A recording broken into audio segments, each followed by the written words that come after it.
ऐसे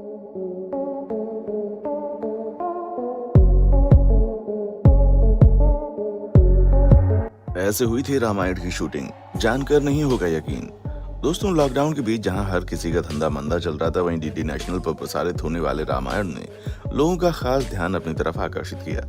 80 के दशक में शूट हुए रामायण को लोग आज भी अपने परिवार के साथ देख रहे हैं। रामायण धारावाहिक की शूटिंग ऐसे समय में हुई थी जब तकनीक लगभग ना के बराबर विकसित हुई थी, लेकिन फिर भी जब आज के इस नए दौर में इस धारावाहिक को दिखाया गया तो इसने इतनी ज्यादा टीआरपी बटोरी कि कोई भी इसका मुकाबला नहीं कर सकता। ऐसे में आपके जहन में ये सवाल चल रहा होगा कि क्या 1980 के दशक के दौरान ना के बराबर टेक्नोलॉजी होने के बावजूद रामायण धारावाहिक की शूटिंग किस तरह से की गई थी? शूटिंग के दौरान किस तरह की परेशानियां देखने को मिली? कलाकार किस तरह से सब कुछ मैनेज करते थे? आज के इस वीडियो में हर एक चीज आपको पता चलेगी, बस वीडियो में इसी तरह बने रहिए। ये तो आप सब जानते हैं दोस्तों कि जिस समय रामायण की शूटिंग हुई थी उस समय ना तो इतनी आधुनिक टेक्नोलॉजी वाले कैमरा हुआ करते थे और ना ही इतनी बेहतर तकनीक थी वीडियो को अच्छी क्वालिटी में रिकॉर्ड किया जा सके। पर इन सब के बावजूद इस धारावाहिक से जुड़े हर एक किरदार ने अपनी पूरी जान लगा दी थी ताकि इसे बेहतर से बेहतर बनाया जा सके। और आज परिणाम आप देख ही सकते हैं कि ये धारावाहिक कितना ज्यादा प्रसिद्ध हुआ है। लोगों को इससे जुड़ा हर एक सीन अच्छी तरह से याद हो चुका है। आप ये जानकर हैरान हो जाएंगे कि रामायण धारावाहिक की ज्यादातर शूटिंग रामानंद सागर के बंगले सागर विला में हुई थी। हालांकि कुछ सीन आउटडोर भी शूट किए गए थे। जब दृश्यों को बाहर शूट किया जाता था तो बाहर के कलाकारों को भी मदद ली जाती थी। रामायण की शूटिंग को लेकर रामानंद सागर के बेटे प्रेम सागर ने बताया कि कई बार जूनियर कलाकारों की जरूरत पड़ती थी। ऐसे में गांव देहात के इलाकों से कलाकारों की तलाश करके उनकी भर्ती कर ली जाती थी।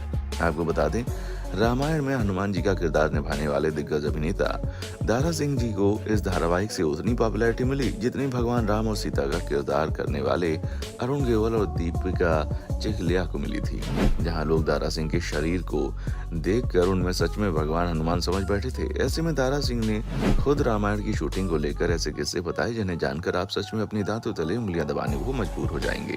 जहां रामायण की शूटिंग के दौरान दारा सिंह जी के पिताजी ने मांसाहारी खाना तक छोड़ दिया था क्योंकि दारा सिंह के पिताजी शूटिंग के समय लोकेशन पर जाते थे और ये शूटिंग के लोकेशन सूरत के उम्र गांव में हुआ करती थी। शो की पूरी कास्ट और क्रू मेंबर्स ट्रेन के जरिए सूरत जाते थे। ज्यादातर शूटिंग 5 से 6 दिनों तक होती थी और उसके बाद वापस से मुंबई लौट आते थे। यहाँ पर दारा सिंह बताते हैं कि जब भी रामायण की शूटिंग खत्म होती थी तो दारा सिंह को अपने स्टूडियो गेट खोलने पड़ते थे। यहाँ पर सैकड़ों लोग उनके चरण छूने का इंतजार करते थे क्योंकि उन्होंने हनुमान जी का रोल इतने बेहतर तरीके से निभाया था कि लोग इन कलाकारों को सच में भगवान मानकर उनकी पूजा करते थे। और इस चीज का सबसे बड़ा सबूत तो यही है कि इतने सालों बाद भी जब रामायण को दोबारा प्रसारित किया गया तो लोगों को ये बहुत पसंद आता है। जब रामायण टीवी में प्रसारित हुआ तो इसने सभी रिकॉर्ड तोड़ दिए और इतिहास का सबसे ज्यादा देखा जाने वाला शो बन गया। वैसे आप ये जानकर हैरान रह जाएंगे, कई बार इसकी शूटिंग के लिए हॉलीवुड से भी ज्यादा मदद लेनी पड़ती थी क्योंकि हनुमान जी का संजीवनी बूटी लाने वाला सीन जो था वो इतना आसान नहीं था। हालांकि आज के समय में तो इस तरह के सीन को कोई भी वीएफएक्स के जरिए घर पर आसानी से फिल्मा सकता है, पर उस समय ऐसा नहीं था। इसीलिए रामायण धारावाहिक में संजीवनी बूटी लाने वाला सीन दृश्य, हनुमान जी के उड़ने वाला जो था पुष्पक विमान का उड़ना, ये सारे दृश्यों को तमाम मुश्किलें झेलने के बावजूद उस समय में इतने अच्छे से इस्तेमाल किया गया जो कि आज भी बिल्कुल असली लगता है। वहीं राम सेतु के निर्माण वाले सीन को गुजरात में शूट नहीं किया गया था क्योंकि वहां पर नीला समुद्र नहीं मिल पा रहा था, इसलिए सीन को चेन्नई में ले जाकर शूट किया गया।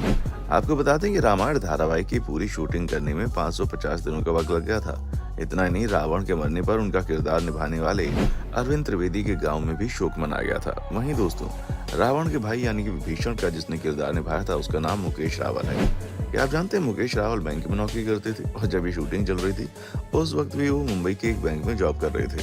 लेकिन फिर उन्होंने विभीषण का किरदार निभाने का उनको मौका मिला और उन्होंने बैंक की जॉब पर जाना कम कर दिया, जिसकी वजह से बैंक ने उनको नोटिस तक भेज दिया। हालांकि बाद में जब उनकी लोकप्रियता बढ़ी तो बैंक अधिकारियों ने उन्हें स्पेशल छुट्टियां दे दी ताकि रामायण की शूटिंग में कोई मुश्किलें न आए। आइए दोस्तों, अब बात करते हैं रामायण में सीता किरदार निभाने वाली दीपिका चिखलिया के बारे में, जहां लोग उन्हें आज भी रामायण की सुपरस्टार मानते हैं, जिसमें दीपिका ने सीता के किरदार को छोटे पर्दे की सबसे यादगार भूमिका बना दिया। दीपिका को रामायण का पूरा सफर ऐसे याद है जैसे कल की बात है। दीपिका बताती हैं कि सीता के किरदार के लिए उनका चुना जाना इतना भी आसान नहीं था क्योंकि कई सारी लड़कियों ने सीता के किरदार के लिए अपने स्क्रीन टेस्ट दिए थे। वो सभी लड़कियां काफी ज्यादा टैलेंटेड और खूबसूरत थीं, लेकिन मुझे चुना गया। शायद मेरा जन्म ही सीता बनने के लिए हुआ था। दीपिका बताती हैं कि शूटिंग के दौरान सभी कलाकार एक दूसरे को उनके किरदार के नाम से बुलाते थे। यहाँ तक कि रामानंद सागर जी भी सभी कलाकारों को उनके स्क्रीन नाम से बुलाते थे क्योंकि उनका मानना ऐसा था कि ऐसा करने से कलाकारों को अपने किरदार की गहराई में उतरने में आसानी होगी। रामानंद सागर हर एक एपिसोड को सोमवार से गुरुवार तक शूट करते हैं, शुक्रवार को उसे एडिट करते और रविवार की सुबह उसे ब्रॉडकास्ट के लिए मुंबई भेजते। रामायण की शूटिंग ज्यादातर रात में होती थी, सुबह उसका पैकअप होता था और वहीं कलाकार बताते हैं कि शूटिंग के दौरान बहुत ज्यादा गर्मी और उमस हुआ करती थी, क्योंकि तब ना तो ज्यादा पंखे होते थे और ना ही एसी वगैरह का चलन भारत में था। आपको बता दें, जब 80 के दशक में रामायण की शूटिंग होती थी तो ये रविवार सुबह 9:30 बजे आता था। इस दौरान लोग अपनी टीवी पर फूलों की माला डाल देते थे। लोगों को ऐसा विश्वास था कि रामायण धारावाहिक के रूप में ईश्वर साक्षात उनके घर में आ गए हैं। आइए दोस्तों, रामायण के अजीब किरदार यानी कि मंथरा के बारे में बात करते हैं, जहां एक हादसे ने मंथरा की खूबसूरत नाक छीन ली थी और उनका करियर बर्बाद हो गया था। जहां मंथरा किरदार रामायण धारावाहिक में एक्ट्रेस ललिता पवार जी ने निभाया, जिनका जन्म 18 अप्रैल 1916 को नासिक में एक धनी व्यापारी लक्ष्मण राव शगुन के घर में हुआ।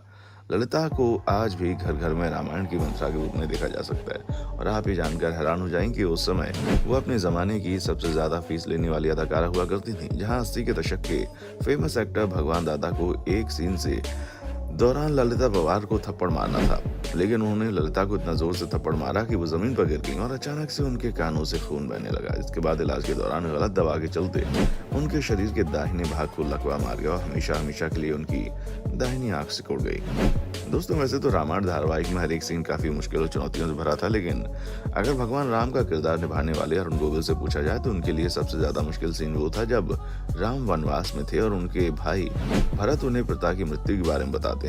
वहां पर उन्हें जो रिएक्शन देना था उसमें काफी चैलेंज था, क्योंकि राम का जो कैरेक्टर है वो इंसान के भेष में भगवान है। ऐसे में वो समझ नहीं पा रहे थे कि भगवान की तरह दुख में भी शांत बने रहें या फिर एक इंसान की तरह पिता की मृत्यु होने पर दुख जताएं। वहीं अरुण गोविल फिर बताते हैं कि जब भी हम शूटिंग करना शुरू करते हैं तब हमें ये बिल्कुल नहीं पता होता कि शूटिंग कब खत्म होगी। उस समय शिफ्ट जैसी कोई चीज नहीं होती थी। रामानंद सागर जी को रात के समय में शूटिंग करना बहुत पसंद था, इसलिए ज्यादा समय हम अपनी पूरी शूटिंग रात में करते थे। हम सभी इकट्ठा मिलकर काम करते थे। वो मुझे परिवार की तरह समझते थे। अरुण गोविल कहते हैं कि मुझे याद है जब हम सभी इकट्ठा मिलकर काम करते थे और उठते बैठते थे तो टाइम की कोई फिक्र नहीं होती थी। सभी अपने काम को बड़ी इज्जत और मान सम्मान के साथ हंसी मजाक करते हुए करते थे। किसी को भी काम के दौरान थकान महसूस नहीं होती थी। हर कोई अपने किरदार और अपने काम को लेकर बहुत ज्यादा खुश था और इसी चीज ने हमारे धारावाहिक को इतनी ज्यादा खूबसूरती दी है जिसकी कोई तुलना नहीं की जा सकती। अगर कहा जाए कि रामानंद सागर की रामायण की लोकप्रियता का एक बड़ा कारण इसमें काम करने वाले कलाकार थे तो गलत नहीं होगा। जहां सभी ने पूरी मेहनत करके इस धारावाहिक को इतनी ऊंचाइयों पर पहुंचा दिया, क्योंकि इसके बाद भी 2 बार रामायण बनाई गई, लेकिन उन्हें वो लोकप्रियता नहीं मिली जितनी लोकप्रियता रामानंद सागर की इस रामायण को मिली थी। और ये बात भी सच है, क्योंकि रामानंद सागर ने तरह रामायण बनाकर लोगों के सामने प्रस्तुत की, उसे कर पाना किसी की बस की बात नहीं है। तो दोस्तों, ये थी रामायण धारावाहिक से जुड़ी कुछ खास जानकारियां, जिनके बारे में आप क्या कहना चाहेंगे कमेंट सेक्शन में आकर बताना ना भूलें। और इसी तरह की शानदार वीडियोस को देखते रहने के लिए चैनल को लाइक शेयर और सब्सक्राइब जरूर करें। देखने के लिए शुक्रिया। दोस्तों, आपको स्क्रीन पर 2 और वीडियोस दिखाई दे रही हैं, जिसे देखने के लिए स्क्रीन पर क्लिक करें।